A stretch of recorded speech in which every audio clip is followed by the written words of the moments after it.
One of the points that has been brought up recently is the fact that the amount of advertising that some of these pharmaceutical companies are doing today, which enters into the cost because the money must come from someplace. Right. And it seems to me that there might be a direction taken that would attack that portion. You turn on the television set and you see constant repetition of pharmaceutical advertising, which never really existed before. Well, I can say not only in advertising and promoting the sale of drugs, I talk about with my constituents, I don't need a movie star or a sports figure to tell me, whether it's Joan London or anyone else, to tell me what drugs I need to be taking. I need my doctor to tell me that. Mm-hmm. And that's what this advertisement, billions of dollars are being spent on advertisement. But also the pharmaceutical industry has been spending millions of dollars, most recently attacking an amendment to a bill that I passed that would no longer make it illegal for Americans to purchase drugs in Canada and Mexico and bring them back into the United States.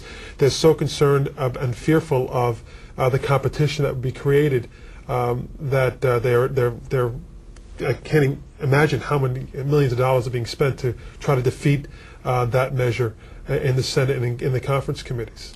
Well, the whole thrust of trying to give people prescription drugs benefits in their later years certainly is a noble purpose. Mm-hmm. It's a question as to how you go about it. Right. And unfortunately, there's a great confusion in the minds of the public as to the best method. Right. And it's quite obvious that one of the areas that need to be done is education and telling people just exactly what is involved in both plans. And I think that's what will hopefully come out in this presidential election year, whether it's on the local level, on the federal level, and even on the presidential debate level, that after the Are debates... they going to be debates? Well, I hope there are debates, and I think there will be debates. I think that this is I think the Presidential Commission's request for the 3 debates, I think, will happen. I think there may be more than 3 debates at the end of this. But when that happens, it's healthy because people then have an opportunity to compare the plans, and there may be some aspects of the Republican plan that are positive and should be incorporated into the larger plan, and vice versa. The willingness to accept that there may be some points of the Democratic plan that are willing to be that are good and should be looked at as well. I served when I was here on the International Relations Committee. We called it the Foreign Affairs Committee at that time, right. And people constantly ask me, how is it you spend so much time on the question of what's happening in the rest of the world? Why don't you spend more time here at home? Mm-hmm. Now, do you get that type of question? I represent a very diverse constituency, and there are some who think that maybe I spend too much time concerned about this ethnic group or that ethnic group, or I've been to this country and not to that country, and I try to be as representative as I possibly can be. I have done a good fair bit of traveling in my first 2 years, being a member of the Committee in International Relations. I've been to Africa, I've been to Israel and to Colombia and a number of other. How about Ireland? I have been to Ireland in my private, not on official capacity. I hope to get to Ireland at some point in official capacity, especially with the peace process that's right. been moving in my involvement with it. But I think the most important thing is, again, education and educating the public. The reality is our federal government spends less than 1/10 of 1% of our entire budget, less than 1/10 of 1% of our entire budget on foreign assistance. If you ask the average American, how much do you think we spend in terms of our budget on foreign assistance, it's easily 20 to 50% of our budget that people in their minds believe we spend, because I think it gets a great deal of attention. I think it's overblown in many respects. But we can't live in a cocoon. We have to live. This world is getting smaller and smaller and smaller. And I use the point about the West Nile encephalitis as an example. It had its outbreak in the United States in my district, in Whitestone and in College Point. But it didn't start there. That's not where it gets its name. Mm-hmm. It gets its name from the West Nile encephalitis.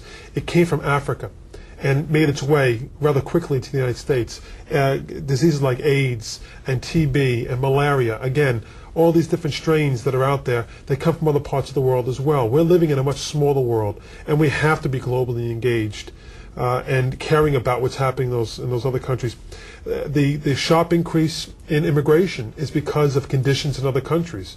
if the conditions either politically or economically were better in those countries, those people would not be clamoring to come to the greatest country the world has ever known.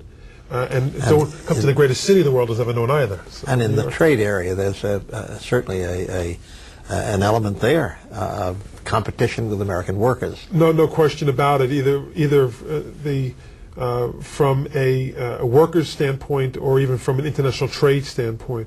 But even, it's amazing on the issue of immigration, for instance. I've seen a tremendous turnaround from the approach from the AFL-CIO.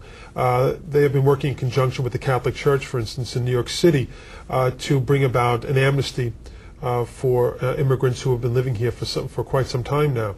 And their whole approach of exploitation of workers, etc., from the immigrant populations is interesting, and I think it's a positive step forward. But the issue of trade and the balance of trade is incredibly important. In my district, the whole China trade bill, for instance, and the CBI and Africa trade bill have an impact on my district, on work in my district, textile industry still in my district. So it is important to be engaged and be knowledgeable and understand what's happening in the world in terms of trade and the economy. And being sensitive to your constituents is very important.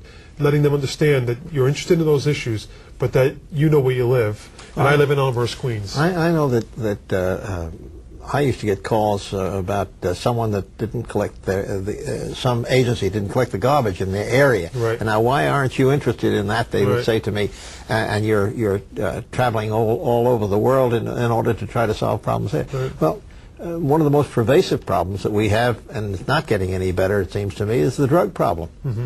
And where the drugs, they're not manufactured here, Right. they're coming from abroad. No question about it. Yeah. So that we have to have a great interest in what happens abroad, and I really support what you're doing in the international relations field, which has a direct effect upon your own district. Oh, it does.